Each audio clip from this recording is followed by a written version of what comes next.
அஜய், விஜய் இருவரும் ஒரு சிறிய கிராமத்தில் பிறந்த சகோதரர்கள். அஜய் பெரியவன் தந்தையை இழந்த பிறகு 8 வயதிலிருந்தே தம்பி விஜய் பெற்றோரைப் போல வளர்த்தான். சின்ன வயதிலிருந்தே விஜயின் கல்வி, சாப்பாடு, உடை எல்லாமே அஜயின் பொறுப்பாகிவிட்டது. அஜய் பள்ளிப் படிப்பை விட்டுவிட்டு வேலைக்குச் சென்று குடும்பத்தை நடத்த ஆரம்பித்தான்.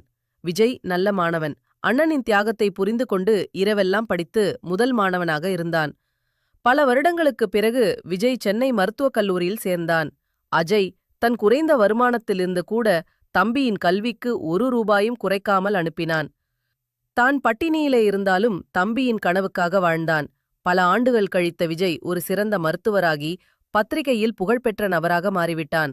ஆனால் எந்த நேரத்திலும் எனது வாழ்க்கையின் தூணானவர் என் அண்ணன் அஜய் என்று கூறுவதை மறக்கவில்லை. ஒருநாள் சொந்த மருத்துவமனை தொடங்கி அந்த மருத்துவமனைக்கு அவன் அண்ணன் அஜய் பெயர் வைத்து மரியாதை செலுத்தினான்.